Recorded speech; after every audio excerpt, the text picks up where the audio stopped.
Hello viewers, তোমরা সবাই কেমন আছো? আশা করি ভালো আছো। আজকে আমি তোমাদের সাথে আলোচনা করতে চলেছি ক্লাস 12-এর সেমিস্টার 3 একটি বাংলা গল্প আদরিণী, যেটি লিখেছেন প্রভাত কুমার মুখোপাধ্যায়। তো এই গল্পে যে এমসিকিউ টাইপ কোশ্চেন হয়, তো আমি সেগুলোই তোমাদের সাথে আজকে আলোচনা করব। তো চলো ভিডিওটা শুরু করা যাক। প্রথমেই দেখো 1 নম্বর প্রশ্ন, আদরিণী গল্পটি রচয়িতা হলেন। দেখো 4টি অপশন আছে। এর রচয়িতা হলেন প্রভাত কুমার মুখোপাধ্যায়। নম্বর দেখো, আদরিণী গল্পটি কোন গল্পগ্রন্থের অন্তর্গত? দেখো 4টে অপশন আছে, উত্তর হচ্ছে গল্পাঞ্জলি। নম্বর দেখো, আদরিণী রচনাটি কোন গোত্রের অন্তর্গত? উপন্যাস, প্রবন্ধ, কাব্য না ছোট গল্প? উত্তর হচ্ছে ছোট গল্প। নম্বর প্রশ্ন দেখো, আদরিণী গল্পের কেন্দ্রীয় চরিত্রটির নাম হলো? দেখো 4টে অপশন আছে, এখানে কেন্দ্রীয় চরিত্র হলো জয়রাম মুখোপাধ্যায়। 5 নম্বর দেখো, প্রভাত কুমার মুখোপাধ্যায়ের ছদ্মনাম হলো শ্রীমতী রাধারানী দেবী, শ্রীমতী বজ্ররানী দেবী, শ্রীমতী সারদা সুন্দরী দেবী, শ্রীমতী কুমুদিনী দেবী। তো উত্তর হচ্ছে শ্রীমতী রাধামণি দেবী। আর দেখো, আদরিণী গল্পটি মোট কয়টি পরিচ্ছেদে বিভক্ত? দেখো অপশন আছে 4টে, এখানে উত্তর হচ্ছে 7টি পরিচ্ছেদে বিভক্ত। 7 নম্বর দেখো, নগেন ডাক্তারের সঙ্গে কে পান চিবোতে চিবোতে জয়রাম মোকারের কাছে এসেছিল? উত্তর হচ্ছে কুঞ্জবিহারী। নগেন ডাক্তার ও কুঞ্জবিহারী বাবু কখন জয়রাম মোকারের বাড়িতে প্রথম এসেছিলেন? দেখো আছে সকালে, বিকালে, দুপুরে, সন্ধ্যায়। উত্তর হচ্ছে বিকালে। নম্বর দেখো, মেজবাবুর মেয়ের বিয়ে কী বার, মানে কোন বারে বিয়ে হবে? দেখো 4টে অপশন আছে, উত্তর হচ্ছে সোমবার। পরের প্রশ্ন দেখো, মেজবাবুর মেয়ের বিয়েতে কোথা থেকে বাই আসছে? দেখো 4টে জায়গার নাম আছে, কোথা থেকে আসছে? উত্তর হবে বেনারস। পীরগঞ্জের বাবুদের বাড়িতে বিয়ে উপলক্ষে কোথা থেকে খেমটা আসছে? উত্তর হচ্ছে কলকাতা। পরের প্রশ্ন দেখো, জয়রাম মুখোপাধ্যায় কত বছর ধরে পীরগঞ্জের বাবুদের স্টেটের বাধা মোক্কার? উত্তর হচ্ছে 20 বছর। 13 নম্বর প্রশ্ন দেখো, তাহার তীব্র অভিমান উপস্থিত হয় কি কারণে জয়রাম বাবুর এই অভিমান হয়?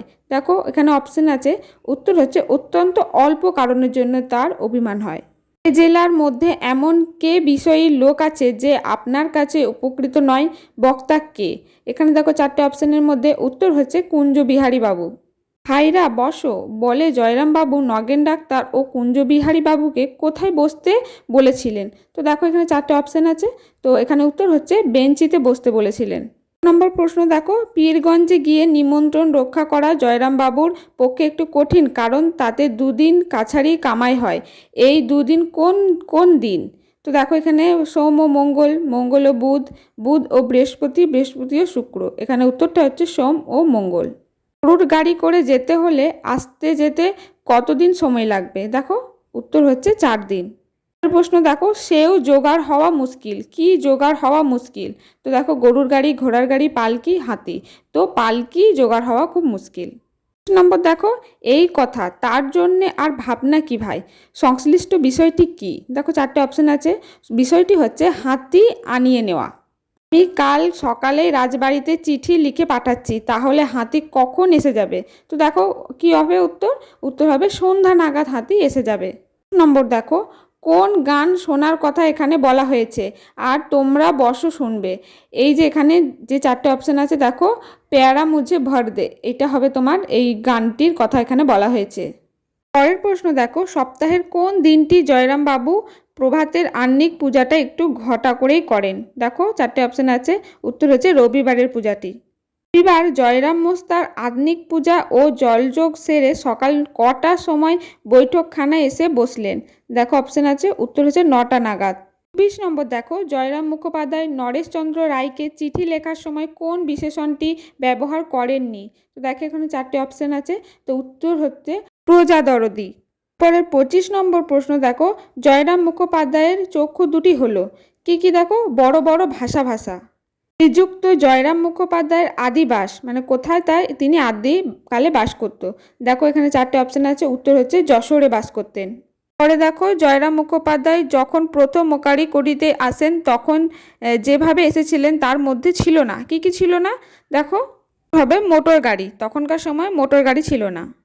পরের প্রশ্ন দেখো, এখন সেই জয়রাম মুখোপাধ্যায় পাকা দালান কোঠা করিয়াছেন, এর পাশাপাশি তিনি আর যা করেছেন বা কিনেছেন তার মধ্যে ছিল না, কি কি? সব কিছু করেছেন কিন্তু কি ছিল না? দেখো উত্তর হবে মোটর গাড়ি। তার পরের প্রশ্ন দেখো, জয়রাম মুখুজ্জেকে তাহারা কেউই হাঁটাইতে পারে নাই, তাহারা কারা? এখানে 4টে অপশন দিয়ে দিয়েছে, তো উত্তরটা হচ্ছে ইংরাজিওয়ালা মোক্তার। পরে 30 নম্বর প্রশ্ন দেখো, এখন রক্ত অনেকটা ঠান্ডা হয়ে আসিতেছে, যৌবনকালে ইনি রীতিমতো কি রকম ছিলেন? তো দেখো এখানে 4টে অপশন আছে। রীতিমতো তিনি ছিলেন বদরাগী। পরের প্রশ্ন দেখো, জয়রাম মোক্তারের গাই গরুর নাম কি ছিল? তো দেখো তার গাই গরুর নাম ছিল মঙ্গলা। জুড়ে তাও নেই দেখছি, কার মতো কি না থাকার কথা বলা হয়েছে? তো দেখো কি না থাকার কথা বলা হয়েছে, স্ত্রীর আইন জ্ঞান। 30 নম্বর প্রশ্ন দেখো, আদালত অবমাননার জন্য মোক্তার মহাশয় জরিমানা হয়েছিল কত টাকা? 5 টাকা। পরের প্রশ্ন দেখো, 5টা টাকা জরিমানার হুকুম রহিত করবার জন্য জয়রাম মোক্তার কত টাকা খরচ করেছিলেন? 1700 টাকা। মোকদ্দমায় তিনি কত সময় বিনা ফিজে চালাইয়া দিয়েছেন? এখানে মানানসই নয় কোনটি? দেখো 4টে অপশন আছে, উত্তর হচ্ছে শোষিত, এটা এখানে মানানসই না। প্রতি রবিবার কত পাড়ার যুবক ও বুড়োর দল মোক্তার মশাইয়ের বৈঠকখানায় একত্রিত হয়ে তাস পাশা খেলেন? কোন সময়? বিকেলের সময়। পরের প্রশ্ন দেখো, প্রতি রবিবার জয়রাম মোক্তারের বৈঠকখানায় বিকালে কি খেলা হতো? তো দেখো কি কি খেলা হতো, এখানে সব অপশন দিয়েছে, উত্তর হচ্ছে তাস খেলা হতো। আদুরিনীর খাওয়ার জন্য কোন গাছ কেটে আনা হয়েছিল? উত্তর হচ্ছে কলা গাছ।